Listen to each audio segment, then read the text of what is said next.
Yo, what's happening with what's happening?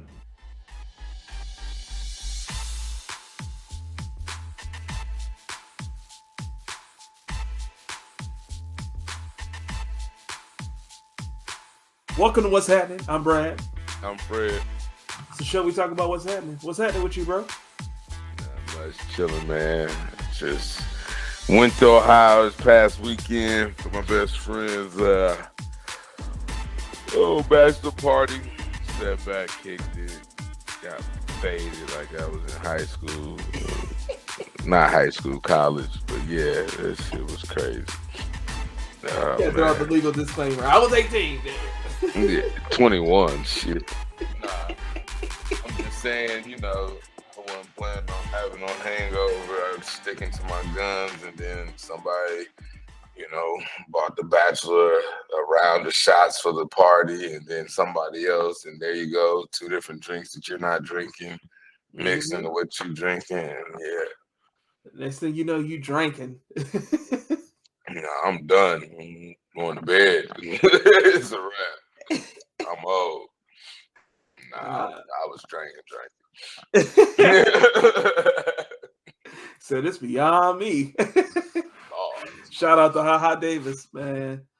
But yeah, man, that sound like y'all had a good time, man. I'm getting ready to head out of town on Friday, flying out to New Orleans, So I'm a little geeked about that. My little 1 day work trip, you know what I'm saying? Boss lady was like, "Hey, I need you to go." And I was like, "Okay, let's go." And so I'm going.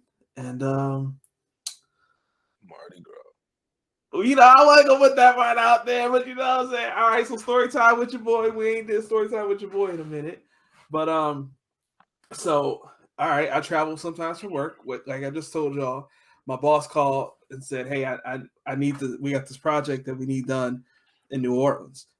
Any chance you can go take care of it?" Absolutely. A personal goal for me is I want to get my feet on the soil of every state before I die. And I've never been to Louisiana, so I'm going to get my feet on the soil. And just like the airports don't count, like I got to get my feet on the soil. So like I've been to the airport in Phoenix, that doesn't count. And I've been to the airport in DC, that doesn't count. But like I stopped and used the restroom in Indiana on my way to Chicago, that does count. I'm weird. I don't blame you. That's how I got to get my feet on the soil. But anyway, so she calls me and says, "We need you to go." And I said, "All right, I'll go." And this was a couple weeks ago. She says, "All right, I just need you to get it done before the end of February." Now, at the time that she and I are having this conversation, first off, the way my schedule works with my family dynamic, it's going to have to be on the weekend that I go. And I have no problem with that at all. It's got to be on the weekend that I go. The weekend that was coming up, I already had a trip planned. I had a training session planned, so I couldn't go. The week after that, there's another training session planned, and I couldn't go. That leaves just this upcoming weekend for me to go. Okay, I got it open. I'll move the schedule around. I'm going to make it work. Now, it's kind of a last minute thing, so I'm trying to get plane tickets, and I'm going to plan a trip right. I'm going to get the plane ticket first. Once I figure out the plane, then I'll figure out the rental car, then I'll figure out the hotel. So I get the plane ticket. Plane ticket is, I wanted to fly out Saturday morning, but there was just no way for it to work on Saturday. There was no way for me to get home on Sunday.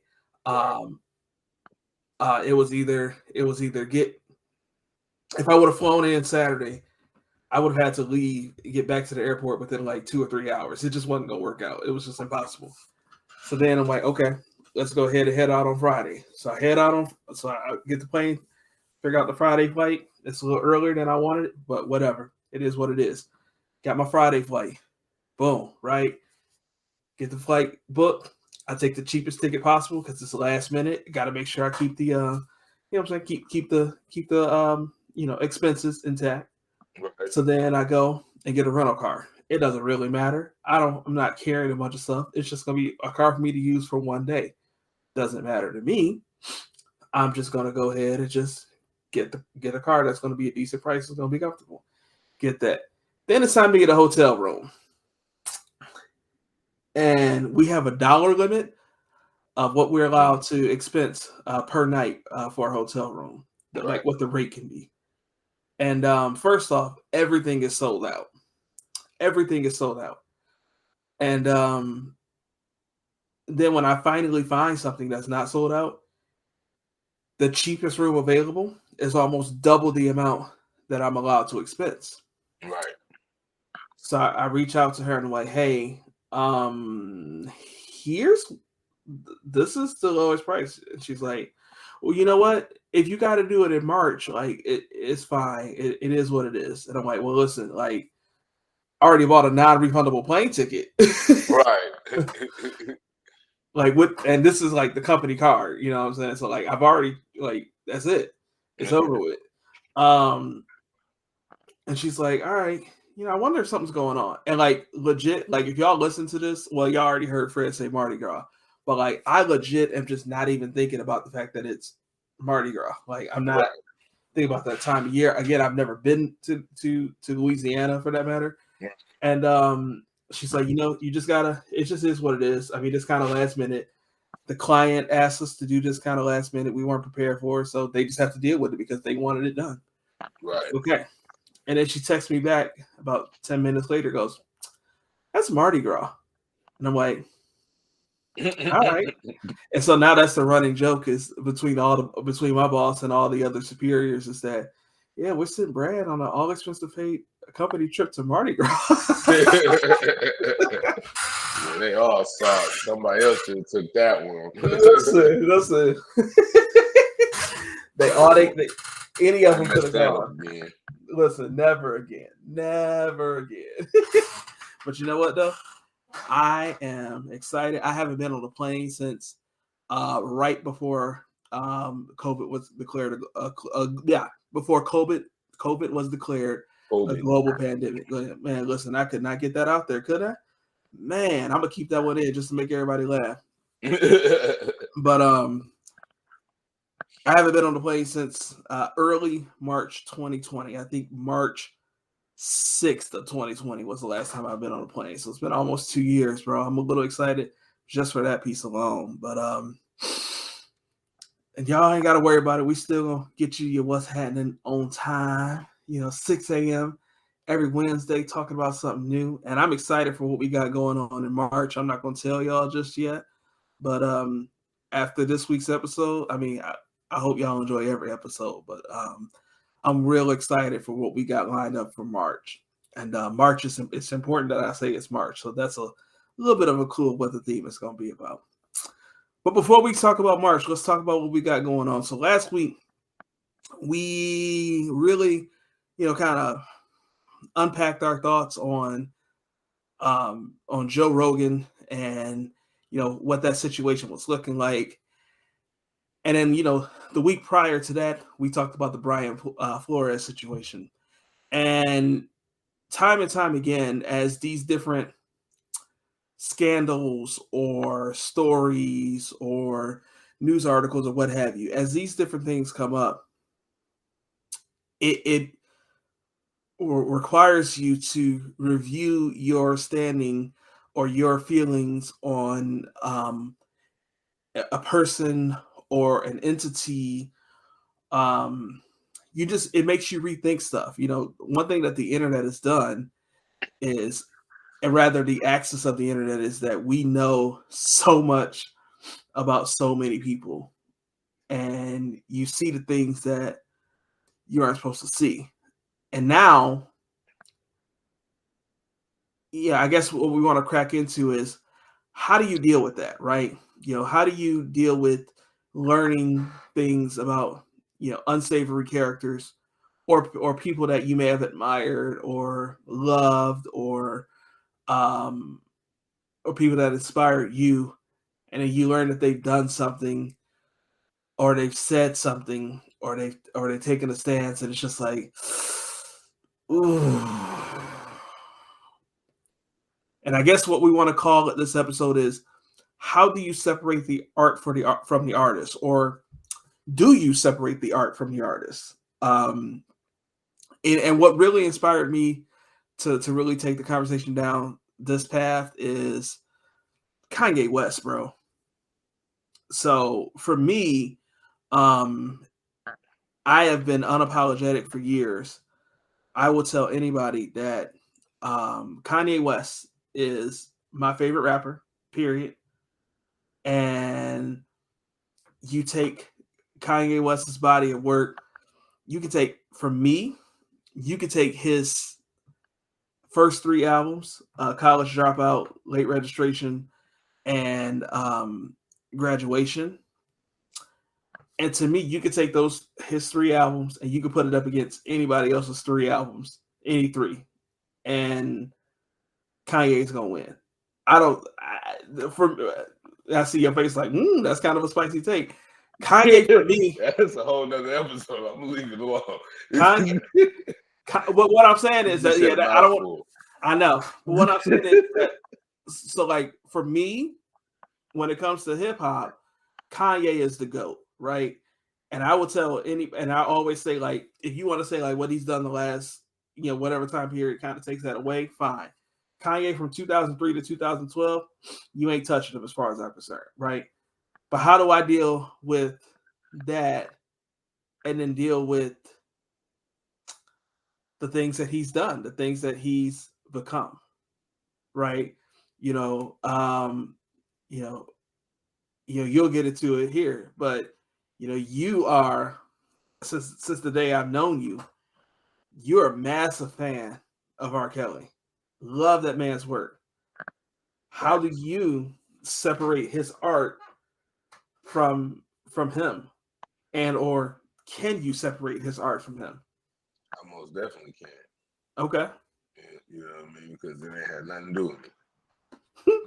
Yeah, plain and simple. I'm not listening. Listen, discredit anything that may be factual about what he did outside of making music. What I'm saying is, my bond with R. Kelly is with music. I can tell you right now, if he had any other business outside of music, I never supported it. I never knew about it. My bond with him was with music. And that's how I separated. Like, he made great music. I mean, he, is arguably, top 5 all time R&B greatest. Even after both scandals. Both? I feel like he had more than 2.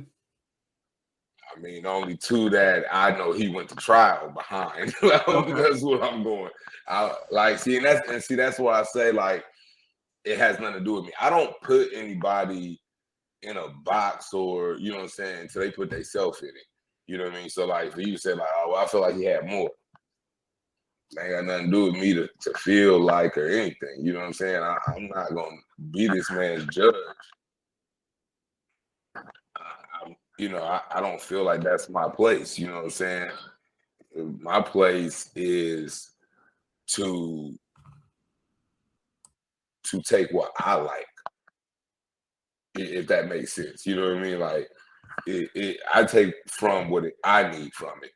You know what I'm saying? I think we get too involved sometimes with these people who, truthfully, they don't make or break us.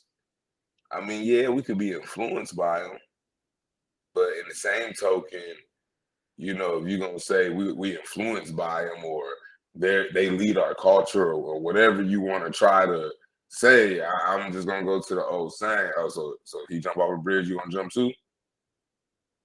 You know what I mean? So I think that's just, sometimes we just got to take what is helping us, you know what I'm saying, or what we need from a person. You know what I'm saying? It might sound selfish or greedy, but it can't be when you truly don't know these people. And then when you want to talk about media and internet that has gave us a broader scope or bigger glass window to look through to know more about these people, I think sometimes that's how we get overly involved as well. because we shouldn't have that much access to one's life. That is just my personal opinion. You know. Yeah, yeah, I mean it's interesting, you know, kind of going back to that point, you know, yeah, I think we can even dip back into our divisiveness episode. It's, you know, because we think what we've said before is humans are simplistic in nature, because we're so simple in thinking, is that it's like, all right, let's just go back to the politics piece, right? Oh, you don't vote for Trump, so you know the conversation that I said, you know, a friend of mine, yeah, where he was like, oh, you know, obviously, you know, you're just, this is what you think, this is who you are, and you know, we just don't need to have a conversation anymore, right? You know, we probably don't even have that kind of that political conversation if not for Facebook. Now that said, I haven't seen that person in real life since 2010. We have no means of contact if not for Facebook either. So it's like, that's like the good and the bad, right? It is. But yeah, and kind of moving back into like, you know, like how do we deal with it, man? For me, I've been like a Kanye defender for years, and I've been saying to everybody like, yo, ever since his mom passed, that was literally like the moment. It was like his mom passed and dude changed. And you know, this whole thing that this whole thing with him and Kim Kardashian going through this divorce, and dude is pretty much like openly stalking her. Okay, so look, I ain't gonna sit here and act like I didn't follow this, you know what I'm saying, a whole bunch, but I see, you know, comments from Facebook, I see little posts and articles and whatnot. And here's my thing. Tell me how many people, not even just on the divorce side, but just as boyfriend and girlfriend, every day, you know, been in the same situation at least once. You gotta have 10 or so acquaintances you just seen basically do this same exact stuff.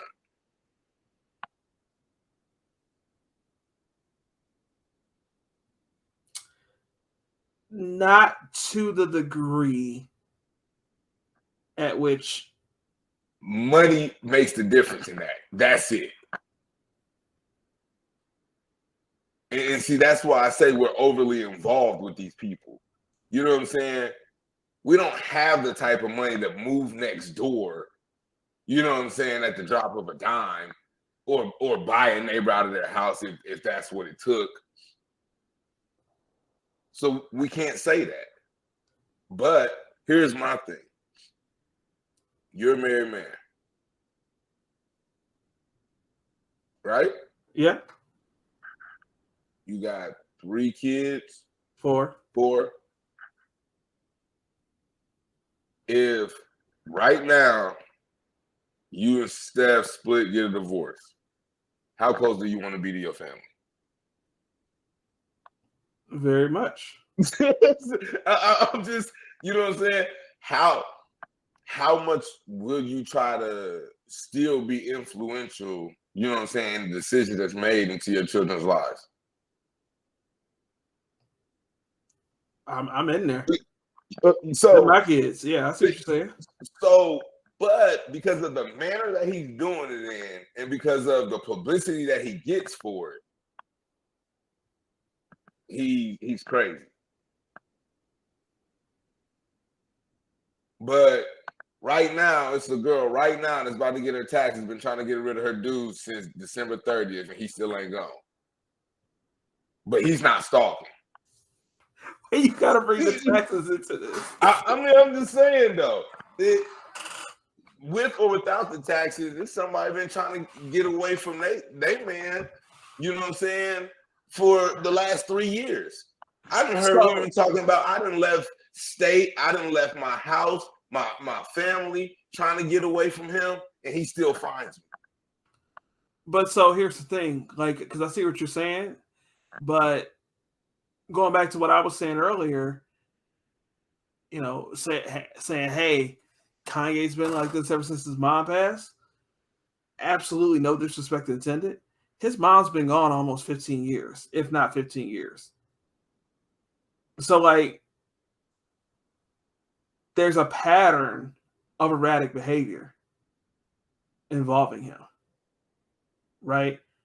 And it's how long can you ignore it? Or how long can you make excuses for it? And I guess I'm saying, and maybe it's not making excuses for it, because I mean, a year ago I wouldn't have said I was making excuses for Kanye, but like I'm looking at this and just like, but damn, bro. Here's the thing: you're involved, but you don't know the case in point. Okay, yeah, there's been a lot of erratic behavior. You know what I'm saying? Yeah, it's been, you know what I'm saying, 15 years or close to. It's been 11 years since my lady lost her mom. And there's still patterns of behaviors that, you know, am I making excuses for it? By any means, I'm not.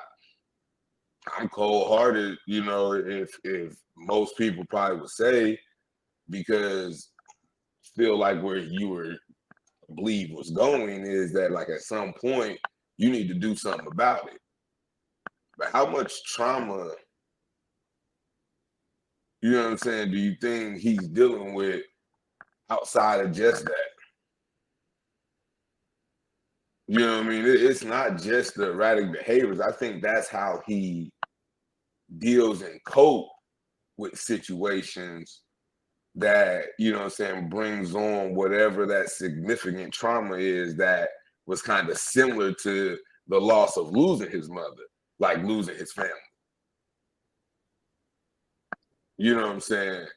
So, and I'm not making excuses, because by any means, like I said, he's not, you know, favorite rapper of mine or anything of that nature.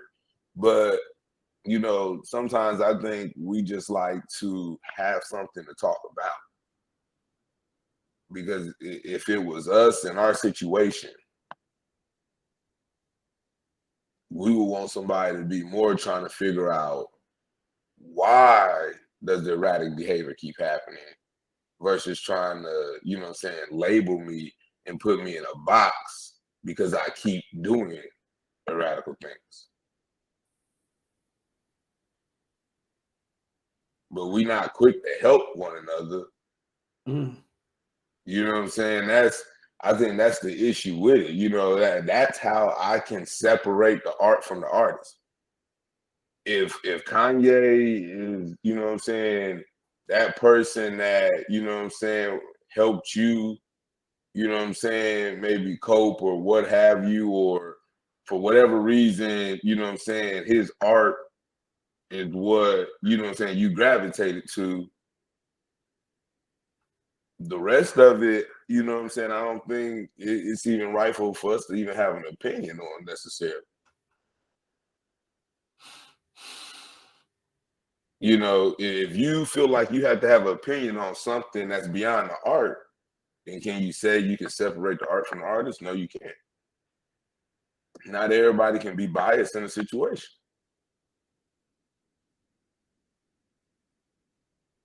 You know, so I mean, that's just me. That's how I, with any, you know what I'm saying, artist, or, you know, whether you're an actor or however, you know what I'm saying, whatever you do, I feel like a lot of times we insert ourselves into things that have nothing to do with us. How they divorce going, the stuff he doing, you know, the same with R. Kelly. You know, that's my dog. I'm not making excuses, but in a sense, until you want to talk about the parents that handed their children over, I don't want to talk. I mean, I listen to you, but I don't want to talk because obviously you're not open enough to look at the full picture. That, you know, these parents is just as much to blame for why these kids are in these situations and, you know what I'm saying, doing these different things and having different type of pressure on them from young ages because they were looking at the money. But yeah, every time the cards fold, they walk away scot-free, got paid all the way up until they couldn't get paid no more.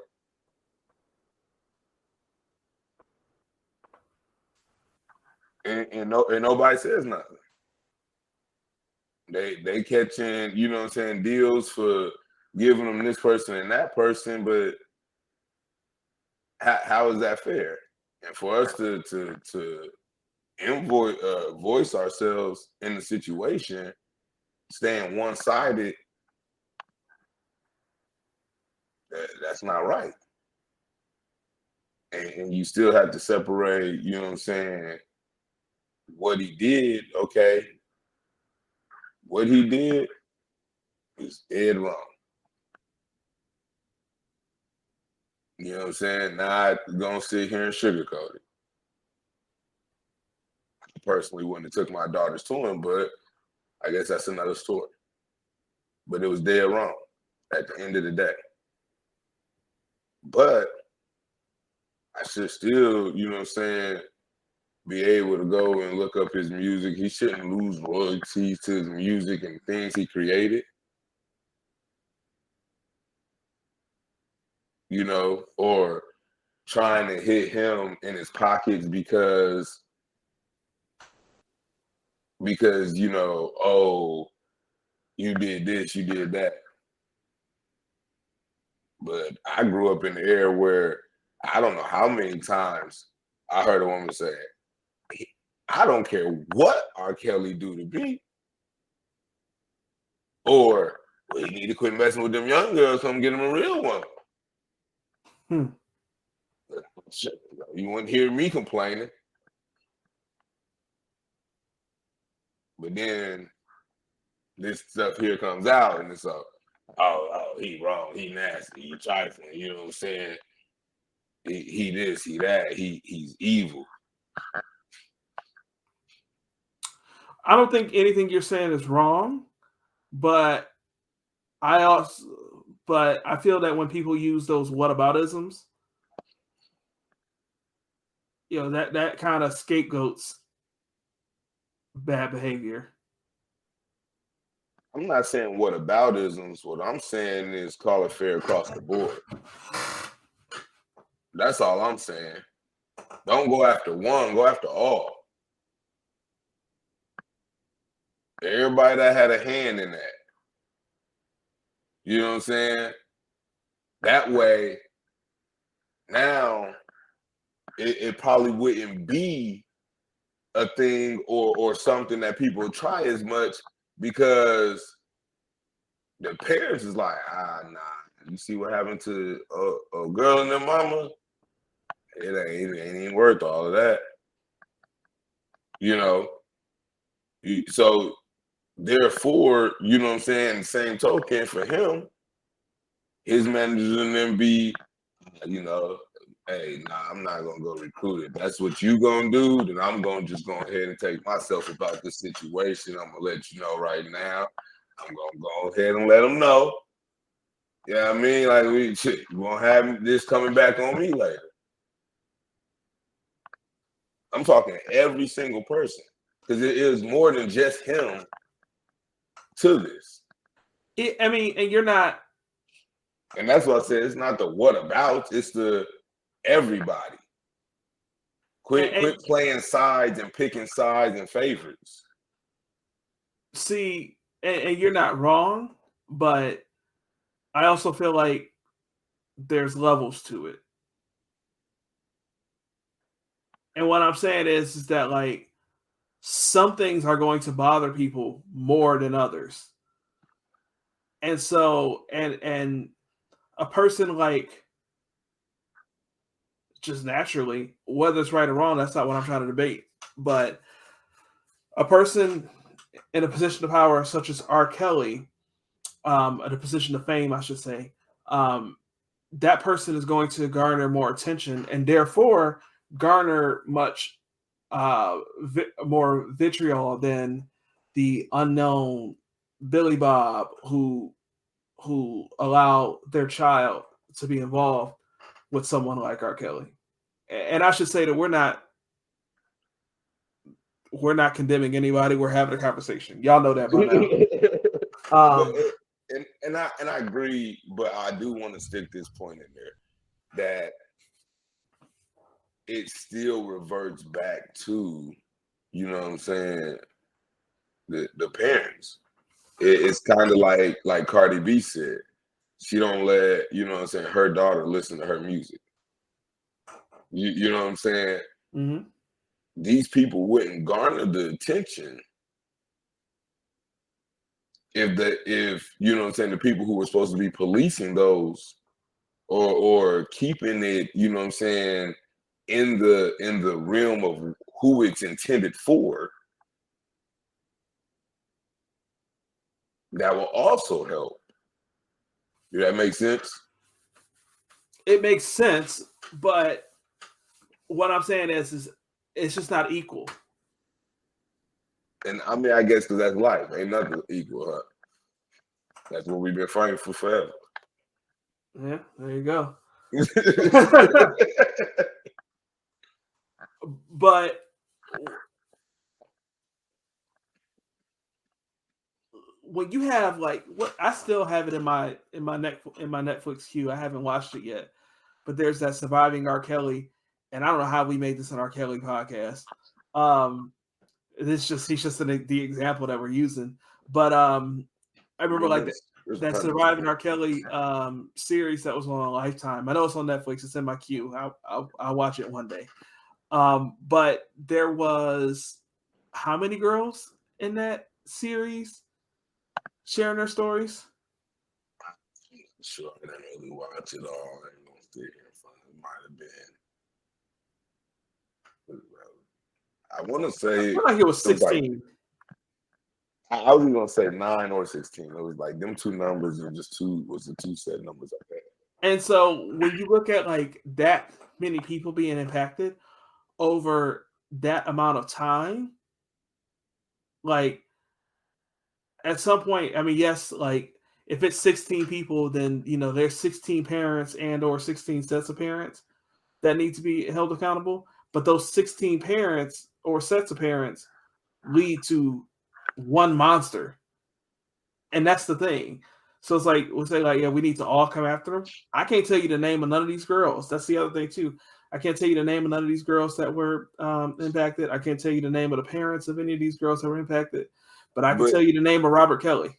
But here's the thing too. You know what I'm saying? I'm not gonna say any other names, but these same women and kids wasn't just after him. They was at a few different shows, few different, you know what I'm saying, studios and whatnot. They tried to, you know what I'm saying, they rolled not, you know what I'm saying, with just him. It was his thing. So, you know, it was easier to get in. And that was the, you know what I'm saying, sick and unfortunate part about it. You know.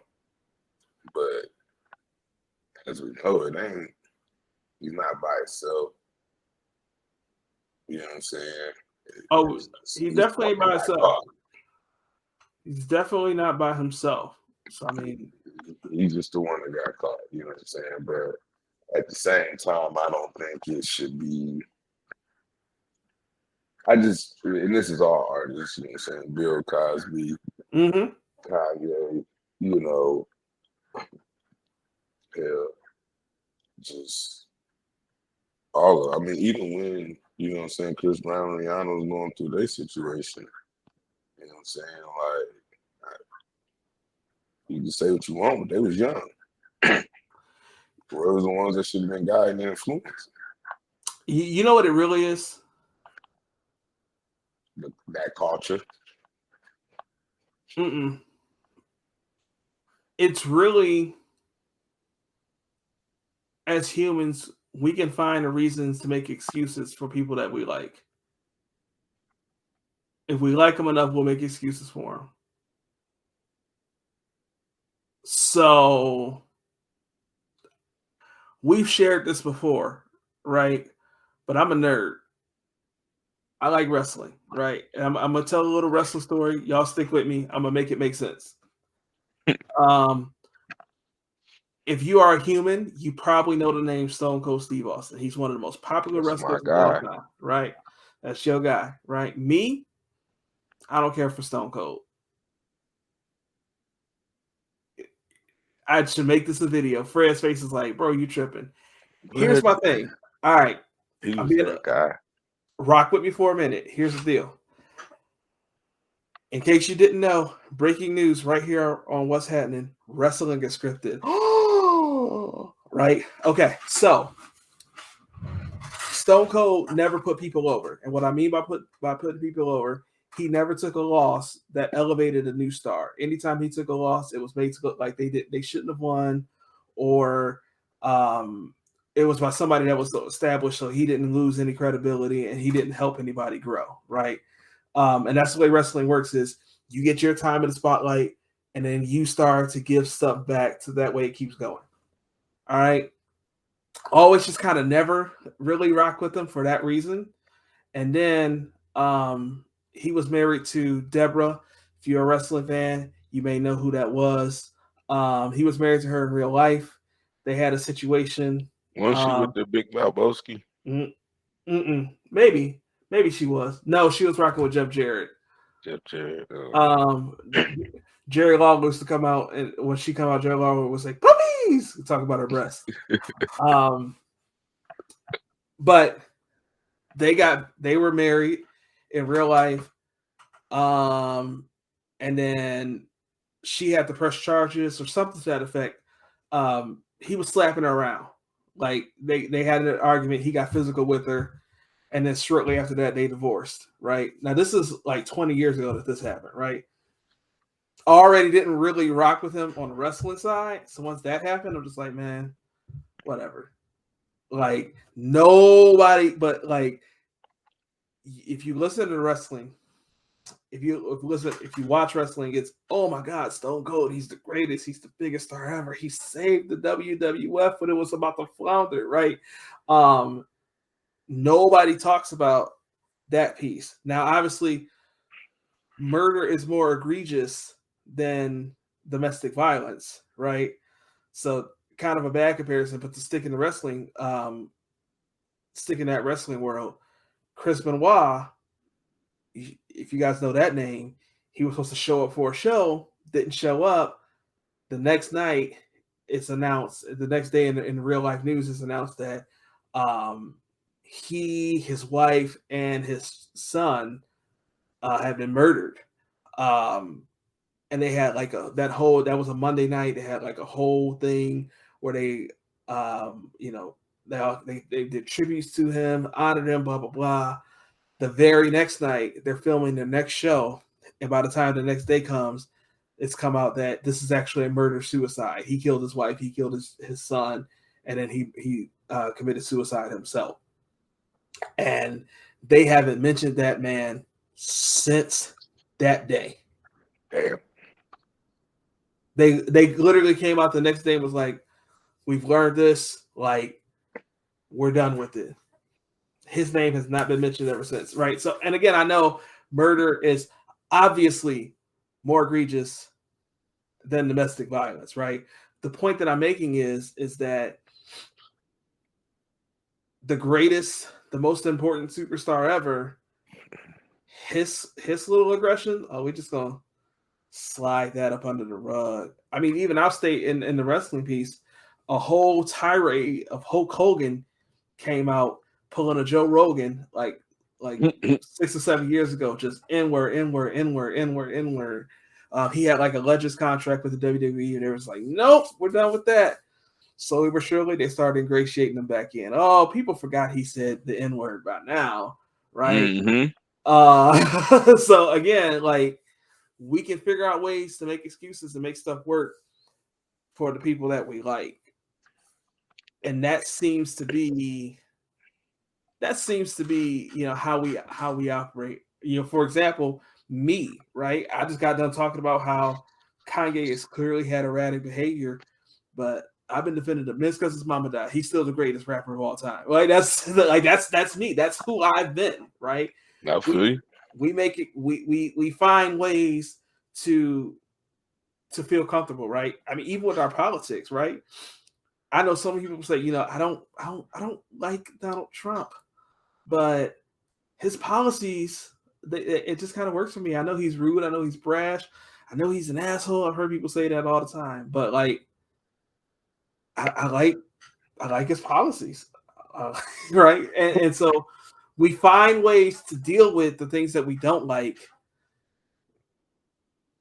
and it's really just excuse making. If we're being honest, we find ways to make excuses to support and to stomach the things that the people that we like and the things that we like until we literally just can't do it anymore. And I think that's the answer. That's usually what happens. That's how it goes. I think with a lot of those big headline cases, it's really a swing in the popularity in the way it goes. You know what I'm saying? Like you say, basically, if it's your first time, popularity probably swing that, you should get a chance. Everybody's going to back you up. They're not going to believe it. Second or third time this come out, a lot of proof, evidence. Before you know it, this person's being locked up. Everybody's kind of like, yeah, that's what they need. That's what they deserve. So, I don't know. Yeah, I mean, I guess that makes me think: is it more of a matter of, depending on the person, it just takes a lot? Well, yeah, to get everybody on the same page. Yeah, of course. And I wouldn't. It would have to depend on the person. Beyonce could get away with anything, right? Easy.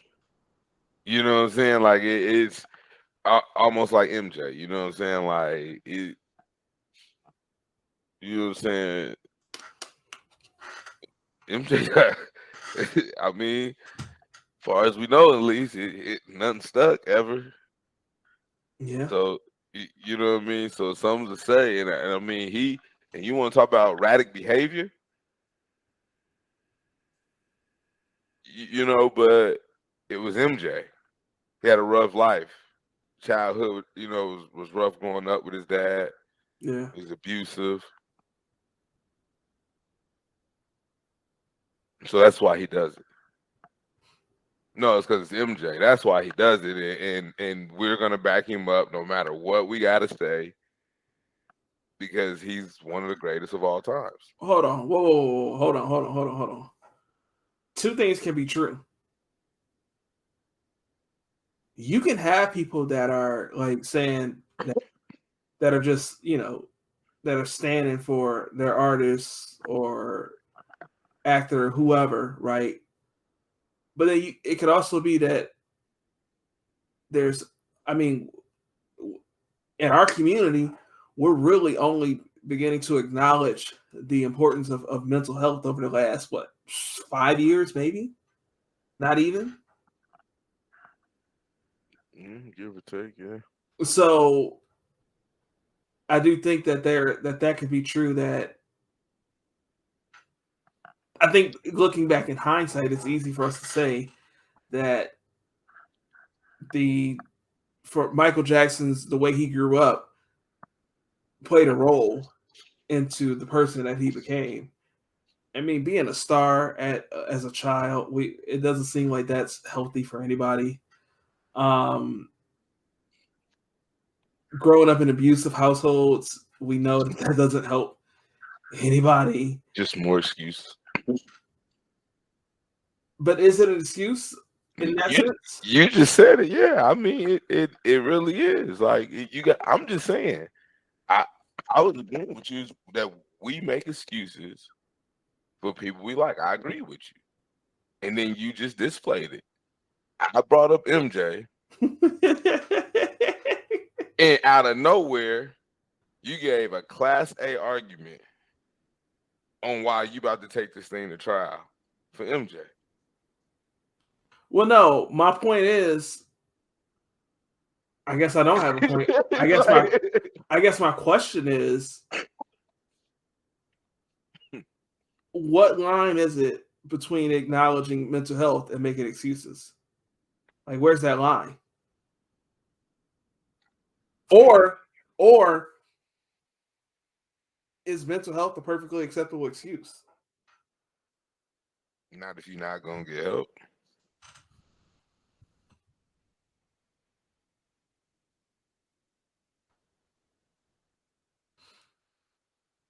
I think that's easier said than done, though. I'm listening. Not disagreeing at all. I was just making a statement. You're like, you ain't gonna get me canceled. Like, I mean, not yet. I ain't Beyonce yet. I'm just saying though, like, because I think back, you know, I mean, for one, and you could say it's because of his stardom and lifestyle and whatever, but to cover your kids up with blankets in public. Didn't he name a kid Blanket? Yes.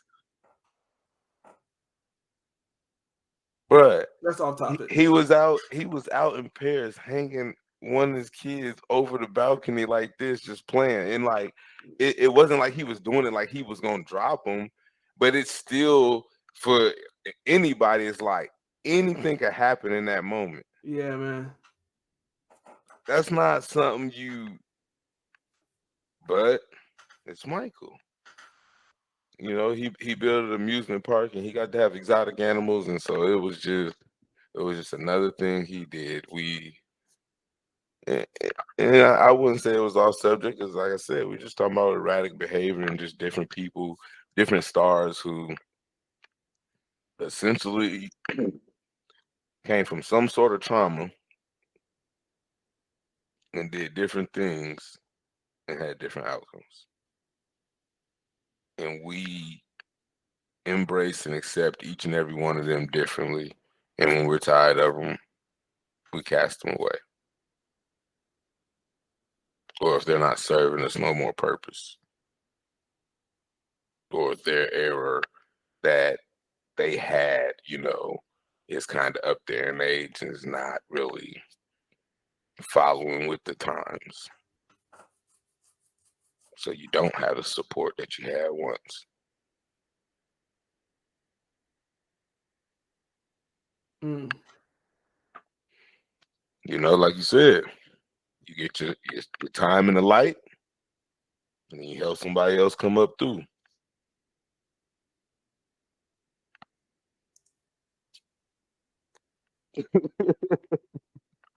I'm mad you use wrestling. You used it, you know what I'm saying? I just went on ahead and reused it. Man. But nah, I mean, with real talk, you know, I think we're getting too involved. I agree with, you know, everything you said, where we make excuses for the ones that we are more biased to, you know, or we like more, should we say. And you know what? It doesn't just go for like celebrity personalities. It goes for people in our everyday life. Oh yeah.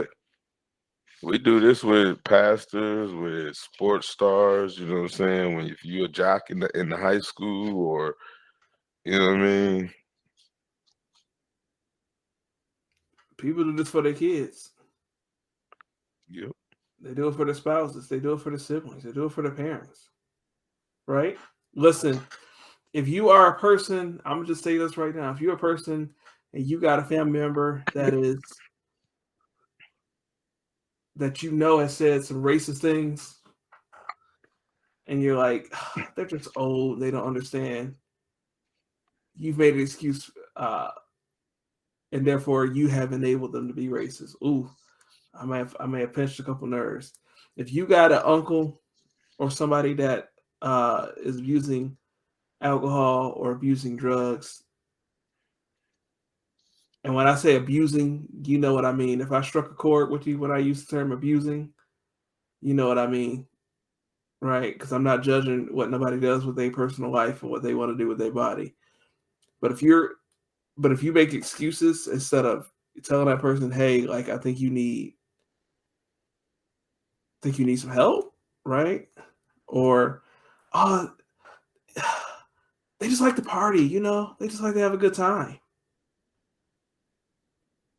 You're making excuses for that person.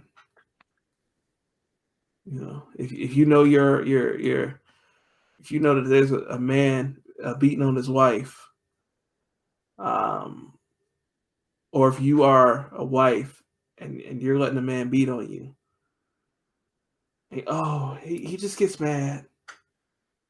He really loves her. He really loves me.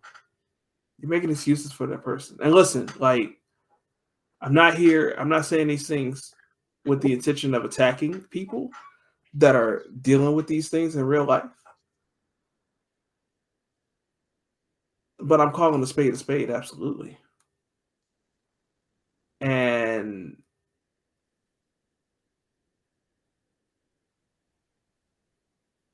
it's not behaviors don't change without something to force the change. It's not going to just like wake up and a person's just going to wake up and be different. You're not just going to wake up and be a different person. Something's going to have to happen to compel that person to change their ways. And it might be something uncomfortable. It might be something that had to sit them down and humble them, right?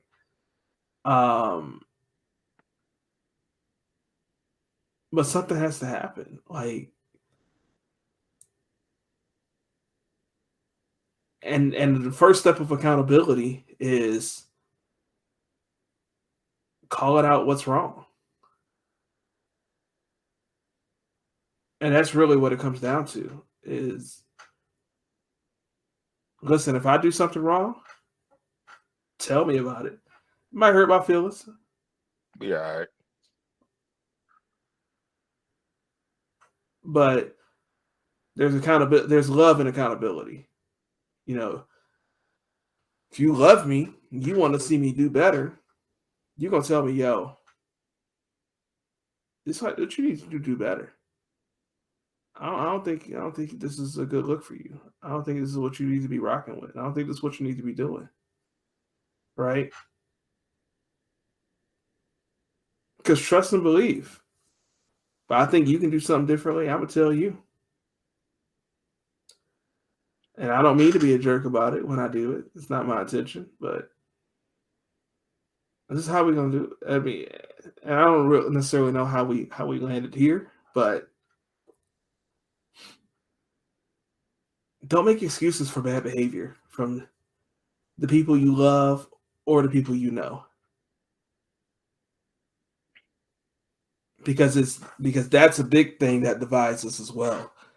It's how can you support this person? How can you like this person? How can you listen to this person? And like there needs to be some understanding on both sides. I'm not saying it's okay to throw people out of your life because they disagree with you. That's absolutely not what I'm saying at all. What I'm saying is that if somebody's doing something wrong, speak up. Say something. And if somebody tells you that you're doing something wrong, try not to focus on the fact of how it was delivered. Try to get the message.